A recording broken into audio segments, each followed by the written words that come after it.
కార్తీక మాసం వెనుక ముఖ్యమైన కథలు మరియు విశిష్టత. కార్తీక మాసం యొక్క ప్రాముఖ్యత మరియు దాని వెనుక ఉన్న కొన్ని ముఖ్యమైన కథాంశాలు ఇక్కడ ఉన్నాయి. 1. శివకేశవుల హరిహరులు అనుగ్రహం.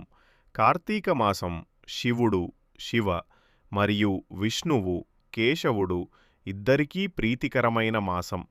ఈ నెలలో శివకేశవులను పూజించడం వలన విశేష పుణ్యఫలం లభిస్తుంది. శివుని కథ త్రిపురాసుర సంహారం. కార్తీక పౌర్ణమి రోజున, కార్తీక మాసంలో వచ్చే పౌర్ణమి, శివుడు త్రిపురాసురులు అనే శక్తివంతమైన రాక్షసులను సంహరించి లోకాన్ని రక్షించాడు. ఈ విజయాన్ని పురస్కరించుకుని దేవతలంతా దీపాలతో ఉత్సవం జరిపారు. అందుకే ఈ పౌర్ణమిని త్రిపుర పూర్ణిమ అని కూడా అంటారు. ఈ సంహారం జరిగిన రోజునే శివుడు జ్యోతిర్లింగంగా కూడా ఆవిర్భవించాడని కొన్ని కథలు చెబుతాయి. విష్ణువు కథ నిద్ర నుండి మేల్కొనడం.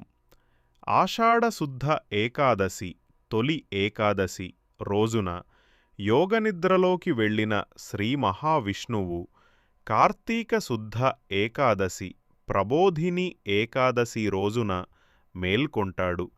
ఈ కాలంలో ఆయనకు పూజలు చెయ్యడం, ముఖ్యంగా ఈ మాసమంతా